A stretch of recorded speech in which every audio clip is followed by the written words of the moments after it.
Welcome back, friends.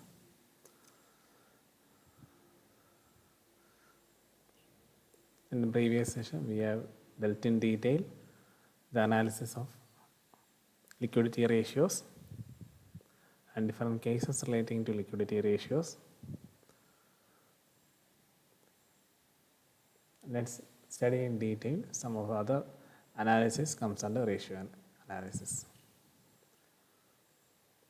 Next heading or second type of analysis, that is analysis of solvency or solvency ratios. The term solvency refers to the ability of a firm to meet all liabilities in full in the event of liquidation. It is a long-term liquidity of a firm. The balance sheet discloses the long-term financial position in the form of sources, otherwise known as liabilities, and applications, otherwise known as assets, of long-term funds in the business. The important measures of solvency and analysis of capital structure are: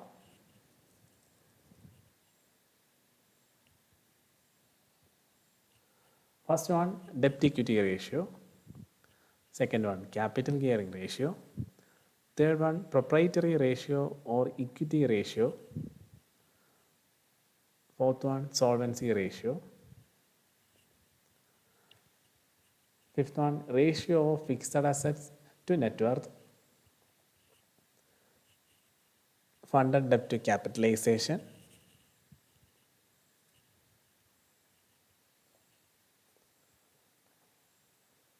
and there is one more ratio which we will deal at the end of solvency ratio, that is fixed asset ratio, which is quite different from this fifth one. We will deal in detail at the end of the solvency ratios. First, let us study in detail what is meant by debt equity ratio. The firm uses both equity, otherwise known as owners fund or shareholders fund, and debt, that is otherwise known as borrowed fund. Okay, a firm uses both equity and debt for financing its assets. The ratio of these two sources of fund is termed as debt equity ratio. It can be measured by using the formula debt equity ratio equal total borrowed funds or debt divided by owned funds, otherwise known as equity. Next, you need to identify what all contents comes under total borrowed funds or debt and what all contents comes under equity or owned fund.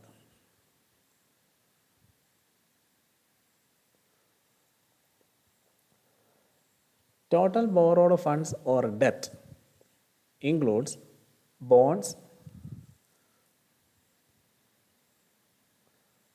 debentures, bank loans, and current liabilities. In other sense, we can say that total borrowed fund includes both the long-term and short-term borrowings or current liabilities. Whereas equity or owned fund includes equity capital, preference capital, reserves and surplus. The standard norm of debt equity ratio is 2:1. It indicates that total borrowed funds can be 2 times of equity or owned fund. The intention is to maximize the return of equity shareholders by taking advantage of cheap borrowed fund. The intention is to maximize the return of equity shareholders by taking advantage of cheap borrowed fund. It is otherwise known as trading on equity. However, a high debt equity ratio indicates more risk attached to the business.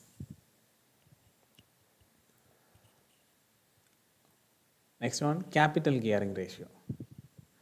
This ratio indicates the relationship between fixed interest bearing securities and equity shareholders' funds. It can be calculated by using the formula capital gearing ratio equal fixed interest bearing securities divided by equity shareholders fund. Here the abbreviation FIBS, otherwise known as FIBS. It is not universally accepted or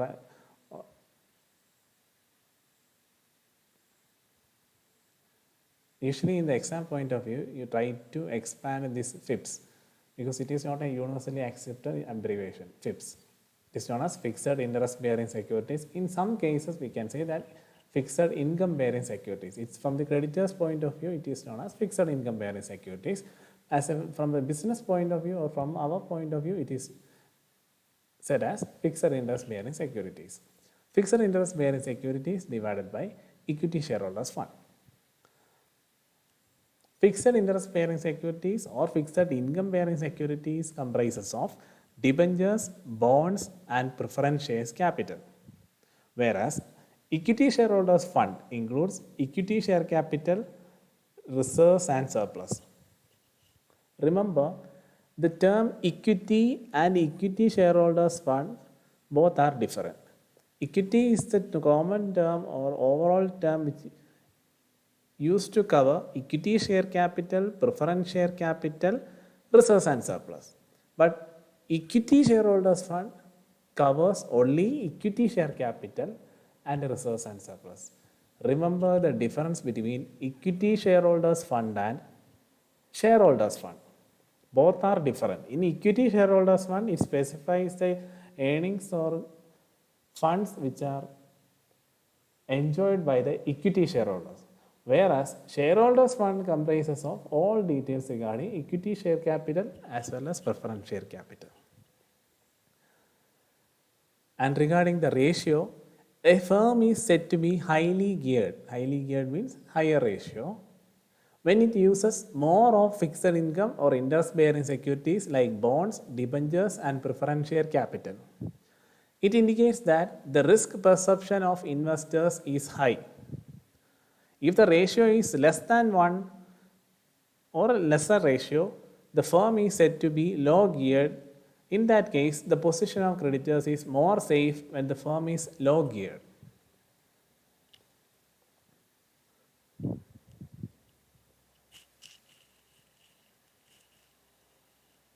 Next one, proprietary ratio or equity ratio. Proprietary ratio or equity ratio. It is the ratio of shareholders' funds to total assets of the firm. It indicates the relative contribution of owners and shareholders in financing total assets. This ratio is also called net worth to total assets. It can be written as, the formula is proprietary ratio is shareholders fund or net worth divided by total asset. TA is an abbreviated form of total asset. Try to expand TA in exams or your different types of formal application exams. For the time being and the convenience only, I am using these short forms. Try to expand those short forms. Okay, regarding the ratio generated from this equation. If you are getting a higher ratio, it indicates better safety to creditors, since the firm is largely depending on shareholders' funds for financing total assets. Whereas, if you are getting a low proprietary ratio, it means that more dependence on borrowed funds, thereby the greater risk for creditors. That's all for today. We will deal with further cases in the next session.